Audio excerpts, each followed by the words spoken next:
जय श्री कृष्णा, जय श्री राधे। आप सभी भाई बहनों को राम राम। आज मैं आपको भगवान गणेश जी की कथा सुनाती हूँ। ये कथा भगवान गणेश को ध्रुवा चढ़ाने के विषय में है। ध्रुवा चढ़ाने से भगवान इतने प्रसन्न होते हैं कि हमारे पूर्व के कोई पाप हो उनका नाश हो जाता है, या फिर हमसे कोई अनजाने में कोई भूल हुई है तो उनकी क्षमा हमें मिल जाती है। एक बार एक नगर में एक ब्राह्मण और एक ब्राह्मणी रहते थे। ब्राह्मण बहुत ही धर्मवान था। वह हर कार्य धर्म के करता था। वह आए हुए अतिथि का सत्कार करता था। भगवान की पूजा पाठ भी बहुत करता था। वह ब्राह्मण होने की सभी कार्य करता था। उसकी पत्नी भी बहुत ही पतिव्रता और धर्मवती थी। वह धर्म में अपने पति का हमेशा सहयोग करती थी। एक बार उसे उसके कर्मों के हिसाब से अन्न और धन के उसके घर में भंडार भर गए और वह बहुत ही प्रसन्नता पूर्वक रहने लगा। वह सभी अतिथियों को सत्कार करता और सभी को प्रेम से कुछ खिलाता पिलाता। इससे उसकी सारे गांव में वाह वाह होने लगी। सब उसे कहने लगे कि ये ब्राह्मण तो बहुत ही अच्छा है। वह आए हुए अतिथि को भोजन भी कराता है और भगवान की कृपा से इनके घर में लक्ष्मी का निवास है। और इनकी पत्नी भी बहुत ही सुशील है और उनकी पत्नी का नाम सुशीला और ब्राह्मण का नाम शोभन था। शोभन ब्राह्मण को इस प्रकार करते काफ़ी वर्ष बीत गया। उनकी एक संतान थी। वह पढ़ने के लिए काशी में चली गई। एक बार उन्हें इस बात का अभिमान हो गया कि मैं कितनी पूजा करता हूँ, कितनी पाठ करता हूँ, इसलिए वह ऐसा मन में विचार कर रहा था। तभी भगवान गणेश को इस बात का कुछ पता चला तो वह गणेश ने सोचा कि क्यों नहीं इस ब्राह्मण की परीक्षा ली जाए और इसे इस बात से अवगत कराया जाए कि वह कितना अभिमानी है। दानी तो है ही है, पर दानी के साथ साथ वह अभिमानी भी है। तो ब्राह्मण गणेश भगवान ने अपनी माया से एक ब्राह्मण की उत्पत्ति की और उसे धरती पर भेजा और कहा, शोभन ब्राह्मण के यहाँ भिक्षा हेतु जाओ और उससे भिक्षा मांग के लाओ और अपना पेट भरो, अपना गुजारा करो। कुछ दिन के लिए तुम धरती पर ही रहो।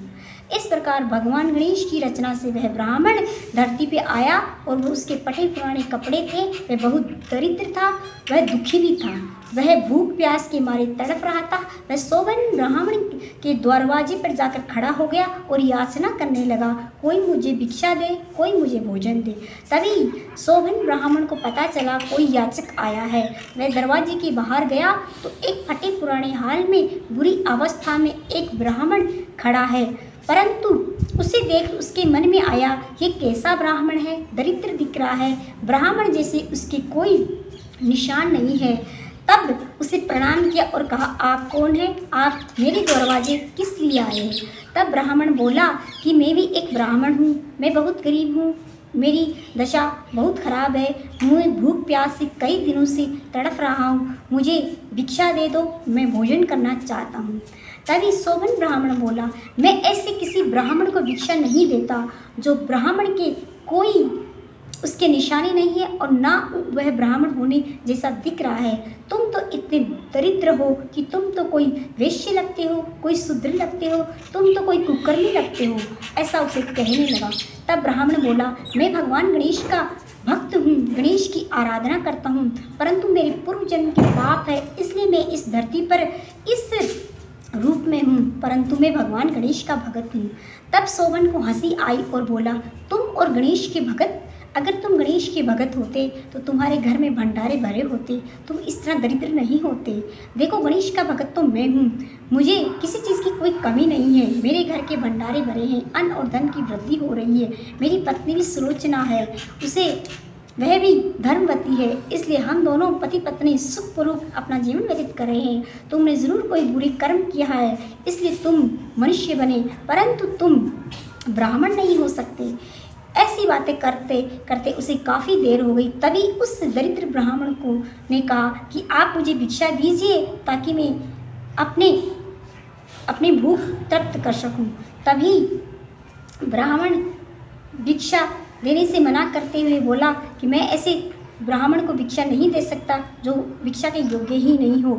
ऐसा करके उस दरिद्र ब्राह्मण को बड़ा गुस्सा आया और उसने उस ब्राह्मण को श्राप दे दिया और कहा कि तुम इतने मोटे ताज़ा दिख रहे हो, ब्राह्मण तो हो, परंतु अगर तुम्हें ब्राह्मण होने का अभिमान है तो जाओ तुम वृषभ बन जाओ।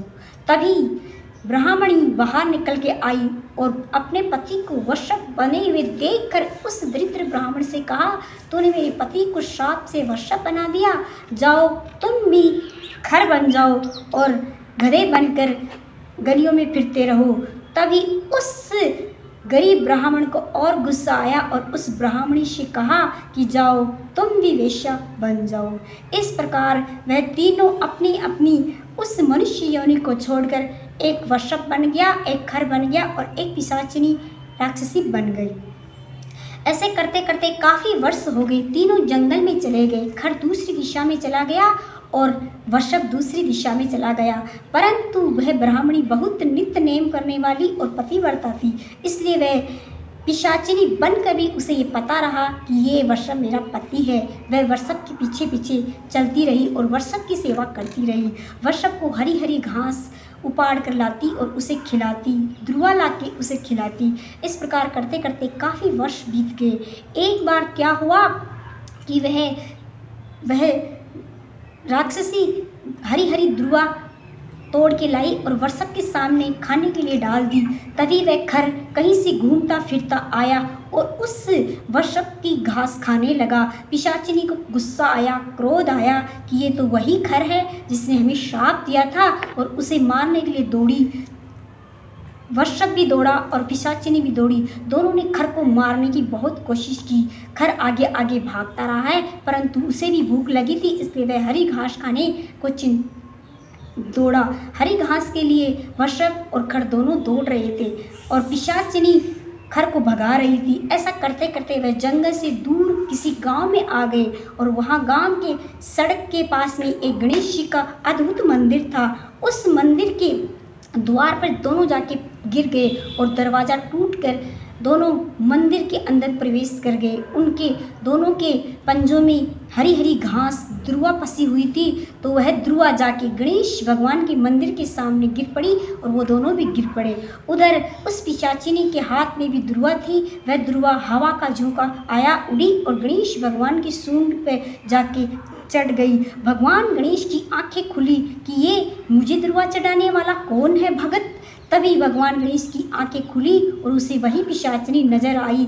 तब भगवान गणेश प्रसन्न हो गए, तूने पहले बहुत बड़ी